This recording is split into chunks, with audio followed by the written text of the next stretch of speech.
Welcome back. At the end of the hour, we'll be taking your calls and questions at 888-298-KKNW or 888-298-5569. You can even call and vent about the atrocity of the Mariners or even the best way to deal with unforeseen complications that are running around. Ryan Leopold joins us again. Welcome back, Ryan. Great. Thanks for having me, Ben. You know, I just had mentioned in the Mortgage Minute about lenders pulling out of lending. Yeah. And it's happening. I mean, it's people think they have a loan, and it's not always there. I mean, it just speaks volumes to what's going on out there. Yeah, I couldn't believe that. A couple of weeks ago, we had a bank pull out, and even if your loan is locked and in process, they weren't going to honor that commitment. It could have been approved, and you could have signed your documents, and they weren't going to honor it. They weren't going to fund it on any side. Yeah. That's crazy. And then I was just saying that as we're on the air, I was checking email, another bank pulled out of doing business, at least on the HARP refinance side, which is a big deal, because it all comes down to this massive amount of transactions that hit the market over the last couple of weeks, like Clinton Dornell we're talking about. Right. So what do you end up doing? I mean, you try to prepare people through education, through everything, basically, the education and giving them all the information they need, consultation. And sometimes, what would you say is the easiest way to get people to that smooth and uneventful transaction, even barring a lender pulling out? These are tough things to deal with. Yeah, and I think whether it's where the market is today or wherever it's been over the last 14 years of being in the industry, at the end of the day, the consumer, us in the mortgage world, our real estate partners out there, the overall goal really is everybody wants a smooth and uneventful transaction. Okay? That's what creates that meaningful experience. It's the biggest purchase most people make in their lives. And, our job is to do everything we can to get to that point. Okay? But the lending side is such a huge factor in that if anything goes wrong or you're not down the perfect path, you're not going to have a smooth and uneventful transaction, which can create a lot of stress and anxiety. And it's not fun. And right now, what's happened the last 2 or 3 weeks is making it even that much more challenging to have that smooth and eventful transaction. And, how important it is to have your ducks in a row today more than ever. I mean, that's really unforeseen. When lenders pull out, they don't tell people, hey, we're going to pull out next week, right? I mean, they just do it. Mm-hmm. And, I was talking earlier about the Mariners and how they couldn't serve beer, they couldn't get their credit card machines working.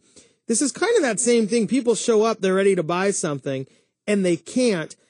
My thought here is, though, is a good professional lender would say, okay, we aren't going to be able to do this, but you need to call Everbank directly, or you need to call a certain bank directly. Isn't there an element of professionals, even if you're preparing somebody and something comes up, you got to be able to solve the problem, even if it's not as a client? I think it's both ends. Number one, we have to be prepared and organized today more than ever.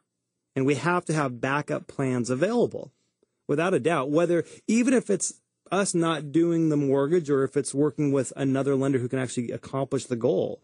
But that's our job as professionals, to have plan A, B, and C available from day one, not at the last minute.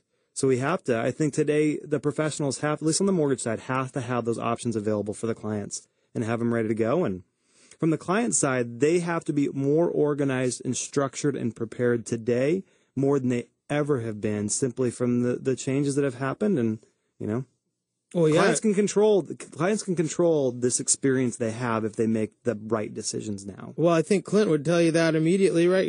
They're reviewing offers with who's got the best offer. Well, the best offer, you have to be the most prepared to have the best offer. And the best pre-approval, or right? I'm telling you, you want to do everything these days.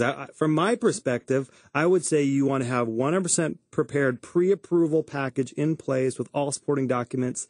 And as each week and as each month progresses, that you're updating your lender with your stuff. Okay, that's one way you as a buyer can be prepared and organized and structured.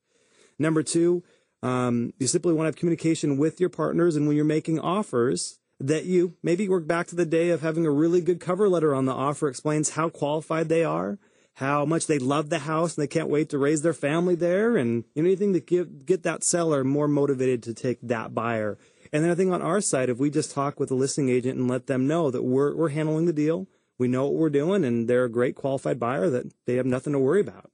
I think all those things would probably help our buyers get into contract for the limited amount of inventory that's actually out there now. Yeah, and you talk about getting everything done on the front end. Sometimes that is a little harder client experience. People are like, well, I just want to go find a house, then I'll figure out financing. Then, then I'll go find my lender, because the carrot is the house. But the problem is that actually can really ruin And in buyer's entire experience, starting with that they can't get the house, and ending with maybe they actually get the contract and they can't close on it because they don't qualify for what they thought they did. It happened to me this weekend where, I took some time out. Literally, I called the client on Saturday night at 7:00. After you're done golfing. And we went through, kind of the pre-qualification questionnaire. I said, hey, let me send this stuff over. Let's touch base on Monday and get you pre-approved. So that way, this houses that you're looking at, you can actually make an offer because you know that financing is ready to go. And he's texting me back, asking me about rates. And he's not quite getting the market right now that really today we have to get you fully prepared and ready. And rates really have to be a secondary concern right now if you want to buy. And we're going to talk about in the second hour what rates really mean moving forward. But right now it needs to be about getting organized and structured, and then rates come second. Talk about why rates come second also, because, you can't lock a loan without a house. Or on a Saturday, for that matter. Or Sunday. But that's the natural default of most consumers is really going for the rate and fee question when really they have nothing tangible to compare it to. Okay. So he is now, this client in particular is talking to an out-of-state discount broker about getting pre-approved they're trying to make offers without actually getting pre-approved and making his decision on who he's going to send his stuff to based on where rates are today. And maybe that was okay. I guess you could make an argument that was okay 6 months ago, but today it just can't be. We talked a little bit about being prepared and being organized. Just look at what's happening in the market where you went from massive amount of offers being made and a limited amount of inventory being out there. And you had the HARP refinance program all start within the last 20 to 30 days where these lenders were understaffed. Now they're overwhelmed with new business that, your turn times are going to start increasing on underwriting, on conditions, on processing, and everything else. So that start to finish is just going to take longer. So you have to be that much more prepared today than ever before. Ryan, we just have about a minute left before we go to break, but I want to hit on those turn time things again, because I think people hear mortgage speak. Oh, we have this turn times, and then you're so long in underwriting, and then we have conditions. And, I made the joke earlier about, turn times is how long they're going to take to turn around your file and tell us they need more stuff, right? I mean, that's pretty much what it is. Yeah. And, I think it's important that people realize there's essentially like competition for underwriters. A perfect file is going to be underwritten quickly. You're not going to have an underwriter ask you for more documentation. So it may seem more painful at the beginning. Oh, they want everything. But the reality is that's what creates the smooth experience. It's so true. And like I said at the very beginning, I think the client has control. They have a lot more control than they think. That if they put that organized and structured file together, they get what a lender needs in a timely fashion. It has the highest probability of having that smooth and uneventful transaction. And now making sure the loan is actually approvable once you actually find a home and you're in contract, because that time from when it's in contract to the day we have to close, it's crucial that we get that stuff to the right people and you don't have a lag because you don't get things back to a lender in a timely fashion. Yeah, you can eliminate the hope and pray method. Yeah, we gotta be on it these days. Yeah, no doubt. You hope and pray when you make the offer. Once it gets accepted, you hope that you're not going down that same road, and you're pretty confident the money is going to be there when you need it. Hey, when we come back, everybody's going to join us back on the air. We're going to come to your questions. If you have any questions, reach out, 888-298-5569. We'll try to get your question on the air. We are listening to Brashenomics. That's Ryan Leopold. We'll be right back.